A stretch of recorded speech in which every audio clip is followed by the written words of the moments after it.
Jajpur block Maheshwarpur panchayat रे नुआ कार्यक्रम अधीन में पंचायत स्तरीय सचेतनता शिविर अनुष्ठित हो जाइछि।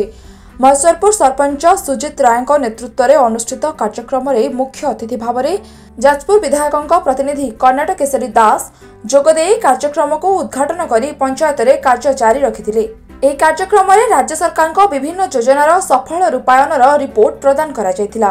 ଏହି ଅବସରରେ ସମ୍ମାନିତ ଅତିଥି ଭାବେ ବ୍ଲକ ଅଧ୍ୟକ୍ଷା ସ୍ୱର୍ଣ୍ଣଲତା ପରିଡ଼ା, पंचायत प्रभारी दिलीप जेना, ब्लॉक बीजेडी सभापति परेश विश्वाल, जिला बीजेडी उपसभापति गणेश महाकुड़, समाजसेवी तुषार रंजन परिड़ा प्रमुख जोगदे राज्य सरकार विभिन्न जनकल्याणकारी योजनार रूपरेख उपरे उपस्थित जनसाधारण को अवगत करने सह जाजपुर निर्वाचन मंडलीर विकास संपर्क में मतव्यक्त करथिले। ଏହି କାର୍ଯ୍ୟକ୍ରମରେ ପଞ୍ଚାୟତର ବିଭିନ୍ନ କ୍ଷେତ୍ରରେ ଉଲ୍ଲେଖନୀୟ ସଫଳତା ହାସଲ କରିଥିବା ବ୍ୟକ୍ତିଙ୍କୁ ମାନପତ୍ର ଉପଢୌକନ ପ୍ରଦାନ କରିବା ପୂର୍ବକ ସମ୍ବର୍ଦ୍ଧିତ କରାଯାଇଥିଲା। ଏହି ଅବସରରେ ବିଭିନ୍ନ ସ୍ୱୟଂ ସହାୟକ ଗୋଷ୍ଠୀମାନଙ୍କ ଦ୍ୱାରା ପ୍ରସ୍ତୁତ ସାମଗ୍ରୀର ଷ୍ଟଲ୍ ମଧ୍ୟ ପଡ଼ିଥିଲା।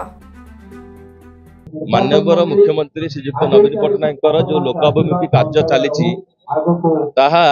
आज पंचायतवासी सम्मुखें आम सब उपस्थापन करुँ। पंचायतवासी समस्ते जानते भी आम गोटे कार्यक्रम माध्यम उपस्थापन करने चेष्टा करुँ।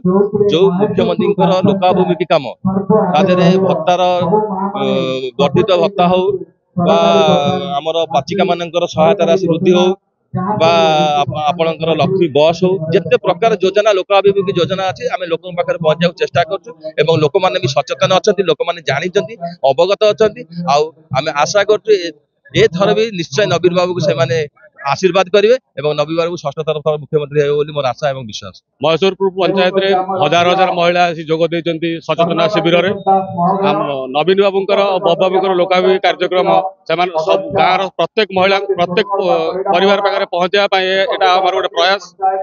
हजार हजार लोक हजार हजार संख्यार महिला पुरुष जोग देते महेश्वरपुर पंचायत रे कहवाक गले रास्ताघाट पाखु आरंभ कर स्कूल कॉलेज सबू जिनस डेवलपमेंट करा जायछि एवं भत्ता बोधे ए पंचायत रे मैक्सिमम लोक को दिया सरिछि।